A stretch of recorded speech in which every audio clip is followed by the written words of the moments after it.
Hello, Fanshawe. Welcome to EDI Talks, a series of informal discussions aimed at raising awareness about equity-deserving topics in a safe, open space. This is part of our ongoing commitment towards removing systemic barriers. In EDI Talks features a different topic every month, is hosted by myself, Troy Townsend, she, her. I am the Anti-Racism and Inclusion Specialist at Fanshawe, and here we are today in the Galloway Circle in the Library Learning Commons. Galloway is an Oneida word meaning good message, and we're hoping to bring you some good messages today. March is Women's History Month, and for International Women's Day on March the 8th, I have invited Danielle here for a quick conversation. Hi, Danielle. Hi, Troy. Before we get into any questions, please tell us a little bit about yourself and your role here at Fanshawe. Okay. Oh, I think first of all, I want to thank you for inviting me to be here. I am thrilled to be a part of the EDI Talks featuring women. Now, who am I? I'd say that I am a proud non-native speaker, a proud Latina, a proud immigrant woman. You know, and I truly believe in the power of EDI and the power of education to help people achieve their full potential. And you know, and I think that this is regardless of who they are or what they come from, what they sound like, what they look like. And as the Associate Dean of the English Language Institute, you know, I consider myself privileged to be able to support and help all our students, because they come to study with us with their hopes and dreams of a better future, right? And I consider it my job to help them achieve their goals. Well, thank you for putting your EDI and that equitable lens on your role here at Fanshawe. Yep. So, first question. As I mentioned, March 8th is now recognized worldwide as International Women's Day. Why do you think it's important to host a separate date just to acknowledge women? Well, I think I will start by saying that I believe it's important to acknowledge all equity-deserving groups, including women, right? But what I want to highlight, however, about the equity-deserving groups is that if we think about it, 50% of each one of them consists of women.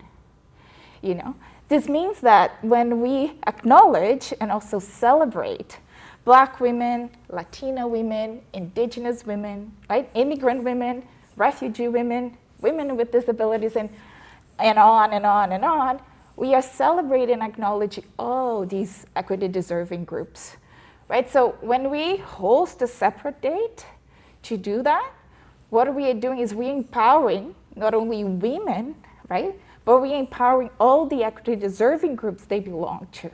And this is across the globe, right? And that's why I believe it's so important. Absolutely, because women don't just belong in one demographic, but they intersect on many planes of dimensions of diversity. Exactly. So that's a good lead into our next question. Okay. Because as I mentioned, it's International Women's Month, and the theme for 2023 is Embrace Equity. So we've been talking about equitable lenses here.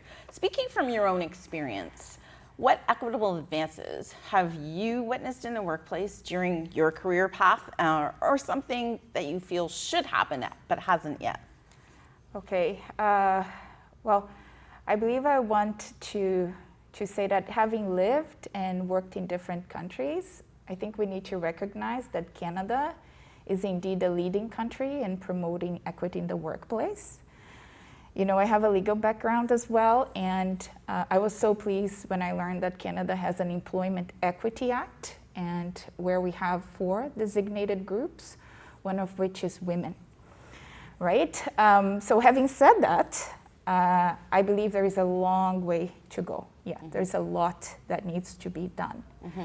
Now to your question regarding the advances I have witnessed during my career, Troy, I'm actually very glad to say that I have seen a lot more women in positions of power, you know? And this is extremely important, not only because of representation, you know, but because it shows a change in work culture, right? So when young women see other women in positions of power, right, they can hope and they can dream that they will be there one day too. And that's so important, right? That's right. Like if we think of Canada, I'm thinking about prominent figures like politics. Maybe we can think of like Christian Freeland, right? Music. I don't know if you like the young generation. I love Alicia Cara from Brampton, you know, so these are all successful women, right? Now, what I believe should happen is that, you know, we achieve a somewhat fair and proportional representation in the workplace. Because when we think of successful women, we think of exceptions, right? And we don't want to have successful women as exceptions in the workplace. We want women to be equitably represented in the workplace, Yes. right? And again, mainly in positions of power, because that's very important. That's right. One day it will become the norm. Yes. Exactly. Yeah. Instead of the exception to the rule. Yes. Yes. Yeah. Good point. So, moving on with that thought, what types of barriers have you faced or have you experienced being a woman in a leadership role? Yeah. Well, many. I can imagine. I must say that many, and mainly with regard to the intersecting aspects of my identity, what we were talking before. Yep. I faced barriers because I immigrated here, right? And therefore, at that time, I did not have enough Canadian experience or enough knowledge of the Canadian context. I have also faced barriers because I have an accent and I'm not white, right? So in the United States, that was like really a huge barrier. But I think what's more important that what I try to do is to resist. I really resist this kind of discrimination. I try to break barriers because I embrace who I am. You know, I lead by example and I provide opportunity to others because what I want everyone to know is that they can be who they are. They can be true to themselves, you know, they can be authentic and do the same job or even a better job than what was expected. And that's, I think, it's important for us to know. Well, I think you're a great example of a role model and groundbreaking and barrier breaking. So we're glad to have you at Fanshawe. Thank you. Moving on. Okay. Do you have advice for young women who are forging their own paths and their own careers in academia? Okay, yes. And I think I want to start by saying that sometimes it's going to be difficult. It is true that sometimes you're going to have to work harder to achieve the same as what people achieve. And just because of who you are, like because of your sex, because of your color, because of what you look like, right? And yes, it is true that sometimes you're going to feel small, you know, you're going to feel less than others because, again, of who you are. And sometimes it will hurt. Sometimes you'll feel that's not fair, right? But what I want people to know, and mainly young women to know, is that they are not alone. You know, many women have come before them. That's right. Right? Many women are here now facing the exact same issues they're facing. You know, many women are here supporting them, helping them be who they are, who they want to be, inspiring them, right? And that's really important. And, you know, sometimes if you struggle, if young women struggle, and if people say that, you know, they're a mess, or because, again, they are not sure about who they are, what I say is make your mess your message. Really embrace who you are, and academia can help you with that. Academia can give you knowledge, academia can give you the skills, academia can give you experience, the network, right, to help you succeed. And that's very important. Yes. Right?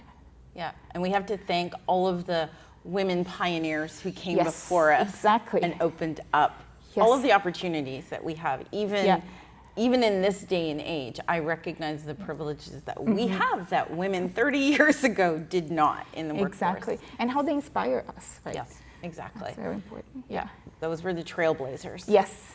So one final thought. Okay. Name a woman that inspires you. Yeah, well, that's easy. And my mom. Oh, perfect. My mom, yes. Her name is Maria Elisa. And, you know, her kindness, her compassion, you know, her determination, her strength, and even her contagious laughter, right?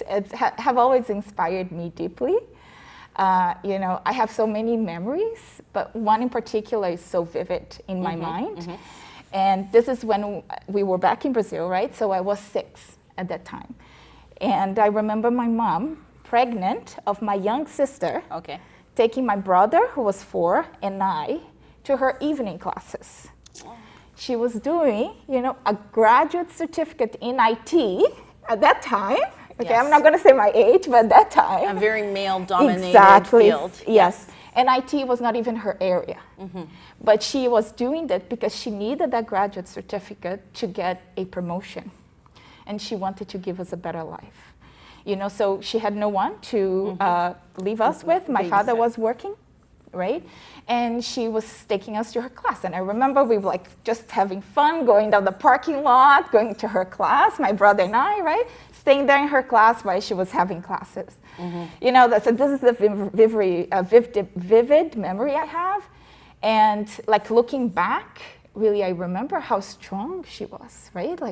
I can see how strong she was. I can see how education empowered her. Yes. And I can also see how people sometimes only need an opportunity to succeed in life. That's right. And that's why I believe it's so important.